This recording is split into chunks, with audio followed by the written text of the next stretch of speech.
Love Bus, bagong Pilipinas. So nangunguha siya ng pasahero dito sa lugar kung saan mayroong nakapila na mga papuntang Panakan area via Buhangin and Arcastillo. Ibali yan ang ano natin ha, update. So kumusta nga ba ang mga taga Davao, or kumusta yung mga pasahero papuntang Panakan, or kumusta yung mga pasahero ng Davao City Bus, kung tuloy pa rin ba ang dami, dagsa, or tuloy pa rin ba yung kailang pag-aabang. So the answer is yes, marami sila, madami pa din, no? Siyempre 2 million ang tao sa Davao, mahigit. So nakakunti ng 10 unit para sa ganun kadaming tao, ganun kadaming pasahero. So every location, every destination merong tigda 2 bus, pagkakaalam ko, no? So yan na yung Mintal 2, Toril 2, Kabantian 2. So that's 6. Panakan 2, that's 8. Tapos merong tigi-1 bus naman para sa mga short destination lang, like Bangkal 1 and 1 Buhangin. So ngayon, ito muna, no, sakay na muna sila ng Love Bus, di baling Bulok, Luma. Okay na yan kaysa wala, no? So salamat BBM pa rin. Ninakaw nila trilyon, pero ang bus na binigay dito ay Bulok, Luma. Pininturahan lang ng maayos.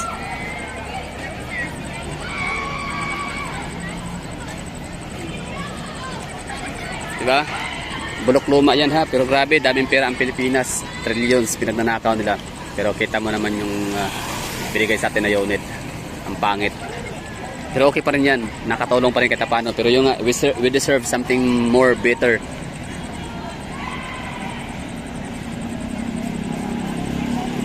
In fairness, itong bus to mas I think mas marami itong maisakay kumpara dun sa isa. 43 seatings capacity. Yung isa, yung Davao City Bus natin. Pansin ko lang, no, parang mas marami yata itong maikakarga. 47 plus merong 15 pala na pwedeng tumayo dun sa Davao City Bus. So ilan yun? 47 plus 15, 43 plus 15, 68.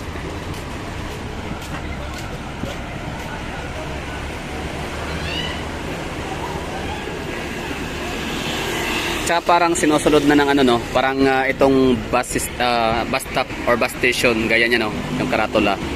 Ito to. So parang siya na yung ginagawang pattern or basis or guide ng mga free rides na bus dito sa Davao City. Yun na nga yun, Love Bus. And I don't know sa Davao City Biyaheng Duterte buses and Office of the Vice President buses kung meron ba silang sariling designated bus stops gaya nito sa ating Davao City Bus. So may mga nagsasabi naman, komento, no, sa ating mga upload ng mga Davao City Bus na dapat daw ay kasing ganda, kasing husay kasing ganda, no, ang bus ng Davao sa Singapore ba yun or Hong Kong, sabi nila. Pero sana daw ay gayahin din daw yung Hong Kong sa ibang lugar na walang nakasabit or ataw dito, walang nakastanding position sa gitna. Well, tama naman, no. Pero doon kasi sa Hong Kong or Singapore, siguro ang mga pasahero, I don't know kung gaano kadami yung pasahero sa lugar. Pero dito kasi sa Davao City, 10 unit lang kasi yun so far, no. Isipin natin ang Toril, for example, meron silang 300,000 population, no, or mahigit pa doon na siyang sasakay sa buses araw-araw. 2 unit lang yung meron doon. Kaya siguro for this time na 2 unit pa lang per barangays ang bumabiyahe, or 10 unit pa lang talaga sa buong Davao City ang nagde-deliver ng mga pasahero during peak hour, I think pwede pa siguro, no, i-consider pa rin natin, or considerable yun na mayroong standing position at least 15 katao. Kasi yun na nga, siksikan, punuan, maraming pasahero para sa napakakunting bus. Siguro kapag makumpleto na yung 1,000 units, may mga darating pa marami pa yun. So 1,000 units nga daw sabi na magiging bubuo sa Davao City Bus. So kapag aabot ng ganun kadami yung sasakyan natin, so that's the time na tatanggalin na yung mga jeepneys na bumabiyahe dito sa Davao City kasi masyadong luma. Oo. Nakatakot, pwede kang matitano. Oo, kasi nga kinakalawang na yung mga jeepney natin sa Davao City na nananakbo. So it's about time para magbago na tayo. Ibig sabihin na yakapin na natin yung modernisasyon, yakapin na natin yung pagiging high-tech, no? Yung technology. Huwag tayong manatili sa nakaraan or makalumang style. So, yun, bali pag 1,000 units na, so pwede na yun. Ipagbawal yung wala ng conductor dapat, or tawag nito yung parang dispatcher. Kasi yung conductor, pagkakalam ko, ano yun, parang guide lang kasi yun. Parang siya yung mag-guide para sa mga bus stops. Kasi yung driver, pagkakalam ko, hindi sila pwedeng magsalita pala kasi narinig niya naman or napansin niya siguro yung aking huling vlog na sumakay tayo ng bus nga, galing tayong Bagua Playa papuntang downtown, Coastal Road. So ang sabi nga doon, nagagalit daw yung sabi ni yung parang computer, the driver distraction. Parang every time na nagsasalita yung driver, sinasagot niya yung mga inquiry, mga katanungan ng mga pasahero. Laging sinasabi, no, or laging nagsasalita yung computer na driver distraction. Ibig sabihin daw noon, bawal magsalita yung driver, dapat focus lang siya sa kanyang pagmamaneho.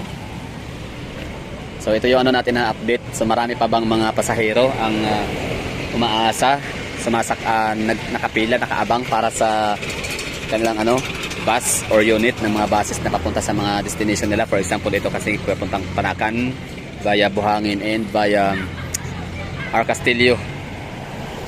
So ang answer is yes, marami pa din. Time check tayo dito, 7:20.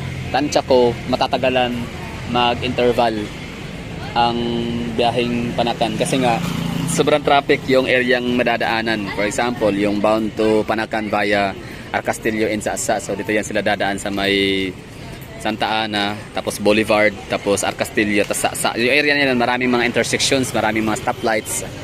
Kaya establishments, no? So hindi sila agad-agad makakabalik at makakarating sa mga destinations nila, mga respective barangays. So ang pinakamadali lang, pinakamalapit, no, ang bilis makaikot ay itong Toril. Kasi ang kanilang destination ay yung kanilang ruta ay Coastal Road. So ibig sabihin 7 minutes. Oo, yung kailang mas shortened. Ibig sabihin 7 kilometer. 7.3 kilometers yung kailang matitipid na oras. Talagang ang biyahe na yon dire-diretso, walang hintuan. Sobrang ganda, sobrang smooth ng biyahe. Kasi yung 7 kilometer na yon mahigit kung idadaan mo yon sa may CP Garcia / MacArthur Highway and Quimpo Boulevard. So ang mangyari doon is sobrang talagang matatagalan.